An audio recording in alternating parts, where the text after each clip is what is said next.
This program was first broadcast on Canterbury's access media station, Plains FM, and was made with the assistance of New Zealand On Air. It's time for Emergence News on Plains FM 96.9, Citizen-Made Radio.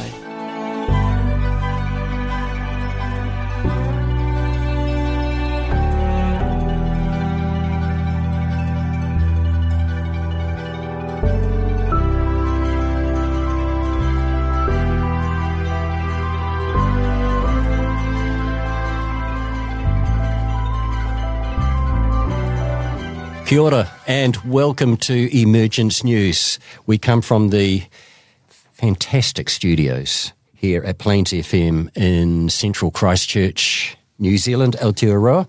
My name is Nigel, and in just a moment I'm going to introduce you to Peter and John, who are in the studio with me. But first up, I'm going to read a short quote from a philosopher who of which John is a great fan. His name is Bertrand Russell. Now, this was published in the New York Times magazine back in September 1950. Remember that, and just think about how up-to-date and relevant this still is. He says, "The East reveres Buddha, the West reveres Christ. Both taught love as the secret of wisdom.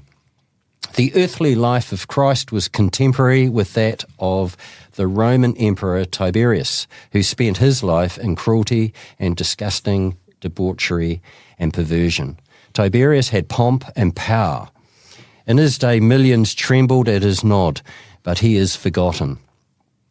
Those who live nobly, even in their day, they live obscurely, need not fear that they will have lived in vain. Something radiates from their lives, source of light that shows the way to their friends, their neighbours, perhaps to long future ages." He goes on to say, "Many people nowadays are obsessed and oppressed with a sense of impotence, with the feeling that in the vastness of modern societies there is nothing of importance that the individual can do." He says boldly, "This is a mistake. The individual, if he is filled with love of mankind, with a breadth of vision, with courage and with endurance, can do a great deal. Every one of us can enlarge our mind, release our imagination, and spread wide our affection and benevolence. It is those who can do this whom ultimately humankind reveres."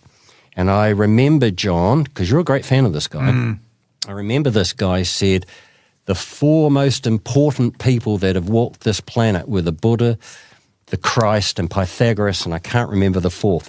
But he was talking about those who shone light, not darkness. What is interesting about Bertrand Russell, and I'm a real fan, and Peter, I think he's a 2.2, a 2-point degree something initiate. I actually can't remember. Yes, I think he's mentally polarised. Yeah, but a high initiate, you know. He's the sort of guy that if he walked into a room, you would feel this calmness, this energy coming off him. He pursued love. He's written some phenomenal books, and he was persecuted for speaking out, and he was persecuted for his anti-war statements, and he was persecuted for his anti-nuclear stance, right? So he challenged, just by being himself, just by saying what he thought, he was persecuted. And that era, 1950, is that really traumatic time. That Cold War era. 1960s, post-war, post-World War II, 1950s, 1960s, 1970s, a lot of change. And this man, Bertrand Russell, stood his ground and said what he thought and said what he believed. Well, you were talking about how unpopular he was. Well, he wrote one book, Why I Am Not a Christian. What did you make of that publication? Have you read that one? No, I haven't. But he talks at length about religion and its problems. And he talks about the power and control model in religion. And he talks very much along the lines that Krishnamurti does, and that is we have science and we have philosophy. Science is what we currently know. Philosophy is what we're thinking about.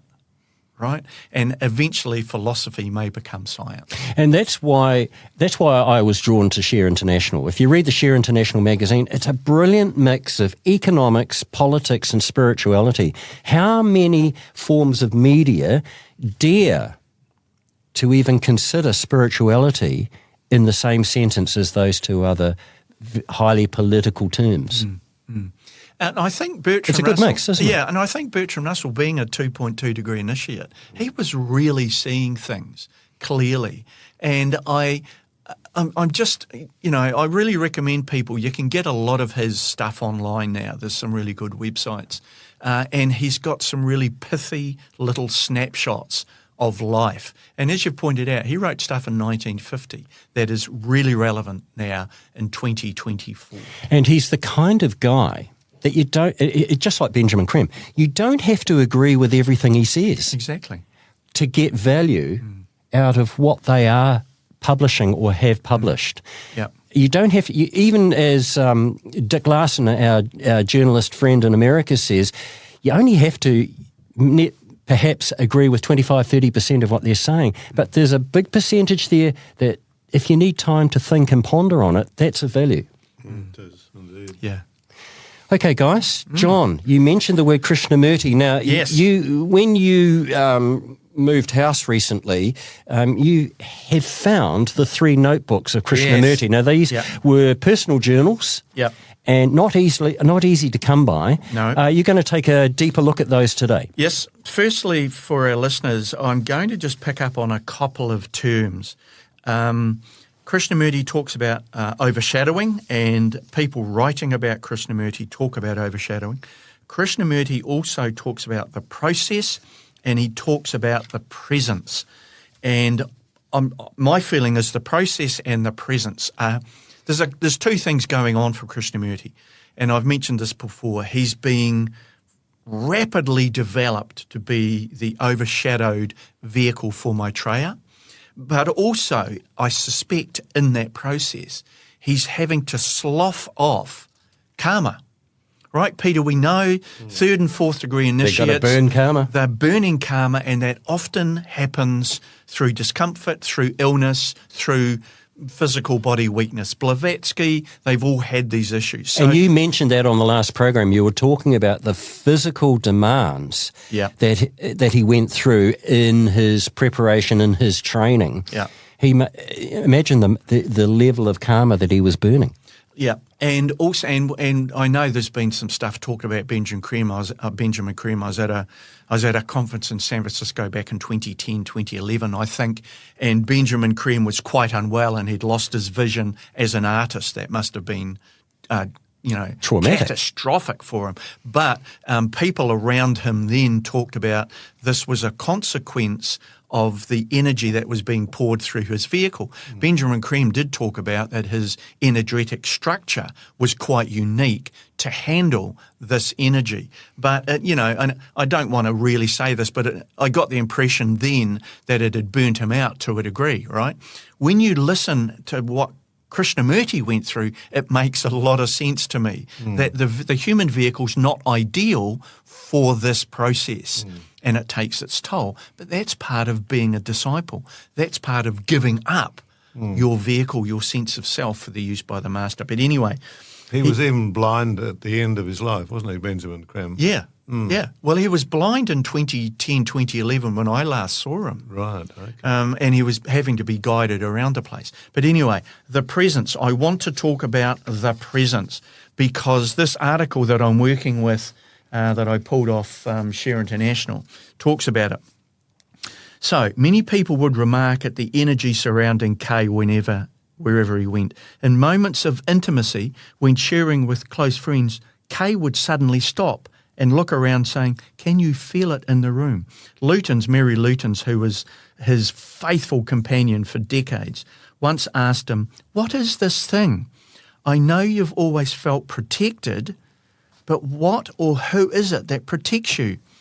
"It's there, as if it were behind a curtain," he replied, stretching out his hand. "I could lift it, but I don't feel it is my business to do so." In 61 and again 12 years later, Kay kept notes on this thing, which is the books I have, which he called by many names: the immensity, the other, the sacredness, the benediction. If you are reading Krishnamurti, these terms will come up, which is why I've dropped them in.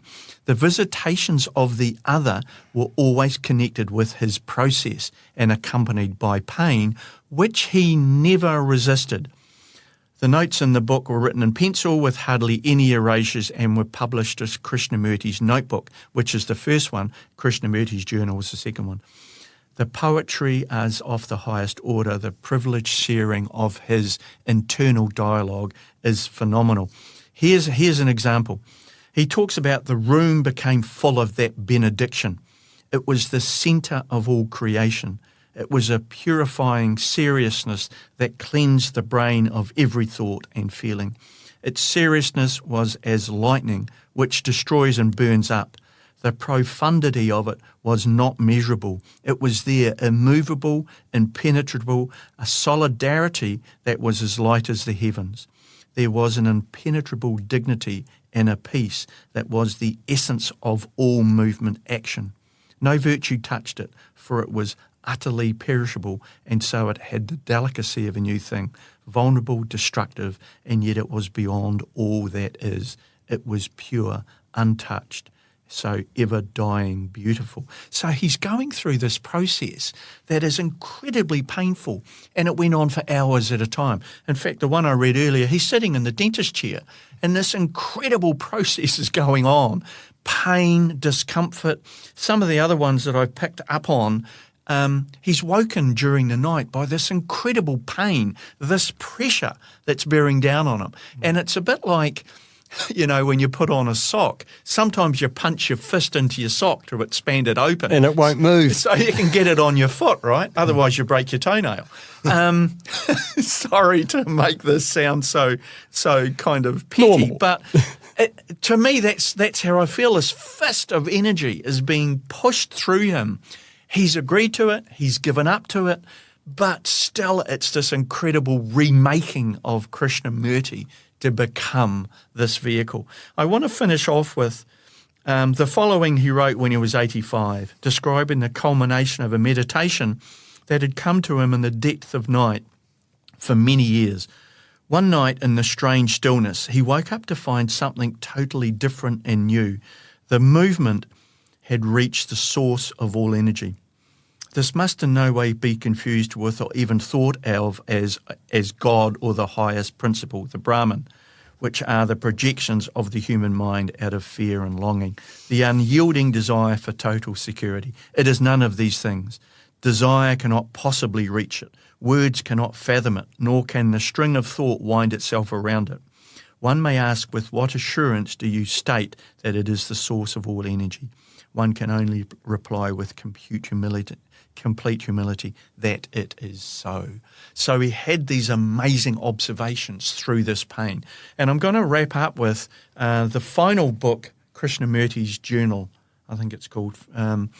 He writes about death 2 years before he died. His last entry, his last self-recorded, and the final book's recorded because tape has come along.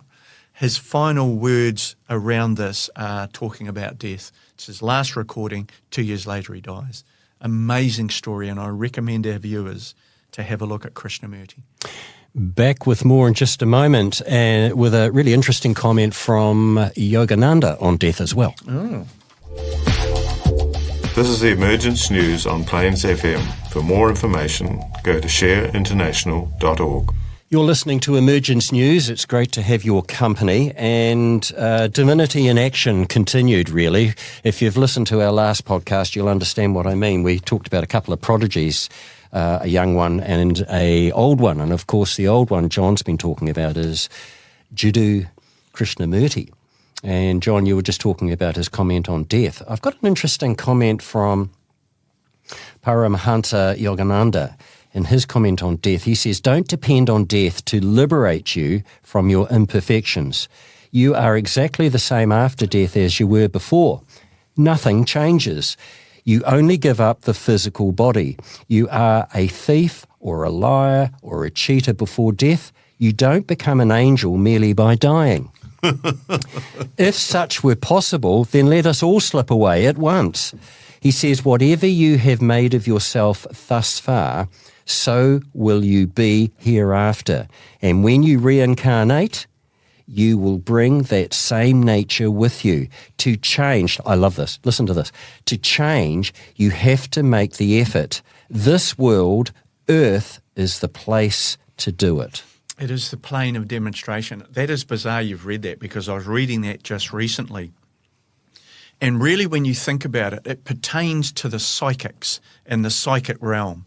One of the challenges, and you know, I've used psychics, and I'm not disparaging that connection with the past and those that have departed, but psychics, when they get a voice from beyond the veil, they just assume it's highly evolved, right? So if I drop the body tomorrow, I'll be the same person. My point of evolution won't change. So if you are sitting with a psychic, or you are psychic yourself, you may be getting really good information, but dropping the body does not make you evolved, right?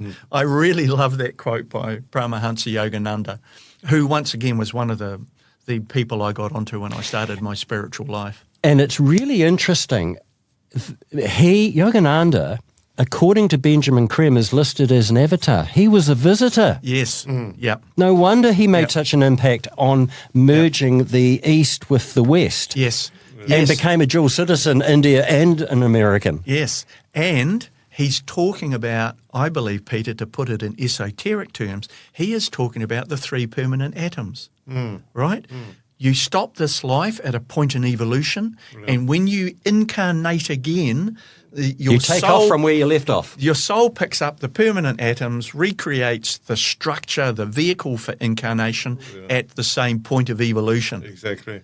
So Yogananda is speaking in his language about what we call point of evolution. Fabulous stuff, isn't it? It's great stuff. Life is so exciting. Back with the exciting guy, John, a moment. Okay, over to you, Peter. What have you got for us? I've got an article here from the January-February Share International on the Destiny and Role of America, a compilation. The world is really waiting for the soul of America to manifest. When it does, it will take to heart the needs of the world as a whole. For the first time, it will broaden its viewpoint under the influence of the teachings of Maitreya, who will invoke the soul aspect of America and inspire America to share the resources that it has in such abundance. A new Marshall Plan on a world scale will be the result. That is one of the most hopeful things to hold before you as members of this nation. The American nation is a great nation. It has done some terrible things, but so have other nations. It is a young nation, so in a sense it is to be expected that it gets out of hand at times. But it's so powerful, so big, so rich that it has an enormous influence on the world, that the influence on the national outflow of the intelligence and inventiveness of the people. The US rays, a Soul Ray 2, Personality 6, has from the soul level a profound and genuine desire for world unity and peace. However, it too is young, large and powerful, and under the control of its glamoured personality, its ideal is for unity and peace, and it imagines that it demonstrates this to the world. When all follow the Americans' lead in economics, politics, and religion, it believes peace will inevitably ensue. With this attitude, it has sought to dominate the world, repeatedly making war in the name of peace. It's unbelievable, of course. We know, of all the wars it's been involved in, probably 46 or more since the Second World War. The world is waiting for the overcoming of this glamour and the influence of the second ray soul, and the US is to emerge in world affairs. When this does take place, probably not before the day of declaration by the Christ, the innate longing for unity of the American soul will be galvanized into action, and the idea of service to the whole will replace the present need to dominate. a great reconstruction of the world will be undertaken by the countless individuals. The desire to serve will replace the present US sense of superiority in all things, and a true era of peace will follow. This is from Benjamin Crimm's Master. The sixth ray of idealism dominates the life of America. America lives through its personality. That is the reality today. The desire principle is extremely powerful. As it is expressed through the American people, the desire for wealth, for money, for control, the desire to be the best and the biggest, to win. All of that is personality desire. The aspiration of the soul of America, which is second ray, is quite different. It is to serve the world, to help, to make the world a better place. It is given little scope because the personality is so powerful, so all-pervading, that the soul aspect is only now and again expressed, as for instance in the Marshall Plan, the European Recovery Program, US economic aid for the reconstruction of the Europe after World War II. This is Emergence News. Thank you, Peter. Just before we move back to the subject of Krishnamurti, Peter, could you explain the difference between the personality and the soul for us in terms of what you were talking about, those writings by Benjamin Crimm? Yes, well, the soul is obviously where it's going to go, where it's going to be, its goal, if you like. The personality is the problems that we're living through day to day. You know, it's America's been likened to a teenager, not in control of its full faculties, and although immensely talented and powerful, and very much so. There's at the moment we sort of wonder about America's sincerity when there's sending on bombs on condition of, gates being opened for some amount of food going into Gaza. Yeah, the relationship between the USA and Israel has got a lot to be discussed, a lot to come out about that. But yeah, I like the idea of the big self is the soul, capital S, and the little self, small s, is the personality. That's right. Which the ego develops to manage life, and the soul eventually has to overcome. The soul is actually the real person. Is the higher state. The higher self. What we're trying to be. Correct. John, I see your nose is back in that journal. Okay, so I'm back with Krishnamurti's notebook. It's the first personal notebook he started writing. I just want to give people a flavour of what he went through to be what he became. He talks about himself in the third person, and he talks about the body, his body, the way a cavalryman would talk about a horse. He goes with the pressure and pain were there all day yesterday. It is all becoming rather difficult. The moment one's by oneself, it begins, and desire for continuance, any disappointment, if it does not continue, does not exist. It is simply there whether one wants it or not. It is beyond all reason and thought. He goes on to say, I woke up in the middle of the night, found the body perfectly still, stretched out on its back, motionless. This position must have been maintained for some time. The pressure and pain were there. The brain and the mind were intensely still. There was no division between them. There was a strange, quiet intensity, like two great dynamos working at great speed. There was a particular tension in which there was no strain. There was a sense of vastness about the whole thing, and a power without direction and cause, so no brutality and ruthlessness. And it continued during the morning. During the past year or so, one would wake up to experience, in a awakened state, what had been going on while asleep. It is as though one woke up merely for the brain to register what was going on. And finally, the pressure and the strain were there very strongly yesterday afternoon and this morning. Only there was a certain change. The pressure and strain were from the back of the head, through the palate at the top of the head. A strange intensity continues. One has to be quiet only for it to begin. So this is the stuff that he was dealing with while he's teaching, while he's writing, while he's travelling the world, being this teacher that we all know on a surface level. But actually there's this constant strain, constant process that's going on in his life. And particularly this first notebook, he talks about it. And he talks about the pain, then he has a brilliant observation, and then he finishes with the pain when he works his way through this. Really worthwhile. And if you've got an interest in Maitreya, an interest in Benjamin Creme, then you can look at Paramahansa Yogananda and you can look at Krishnamurti, and you'll get the same story.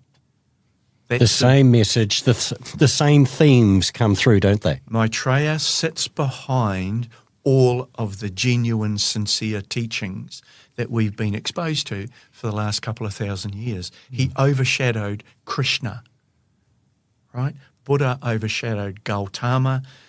Maitreya overshadowed Jesus. We've had this presence in our life for thousands of years. And he was going to overshadow, well, he did overshadow Krishnamurti, but the plan for Krishnamurti to become a total vehicle for Maitreya was abandoned. So to finish with, John, Maitreya has come himself. The boss has decided the task is too big. Yeah. He's built an indestructible body for himself that he will use on this plane, and he has told us he will be with us for the age, which is 2,500 years. As a body of light, isn't it? As a body of light. So this is the beauty of this process, so that there will be no interpretation of what Maitreya says, because Maitreya will be there. Peter, you just said that he is a body of light. Do you think that's one of the factors involved in the length of time that's involved in the emergence, that he is preparing humanity? We need a preparation time as well. Yeah, I think so. And that's part of our role, I guess, as Pathfinders, and I used that term last program. And Mythbusters. Yeah, Mythbusters, yeah, and we should get T-shirts made. But yeah, we are part of that preparation, that the world needs to be aware that things are different from what we currently perceive. Yeah. I can see the sort of cleavage working severely in Gaza. Yes. Very obvious. Yeah. The polarity that's going on globally.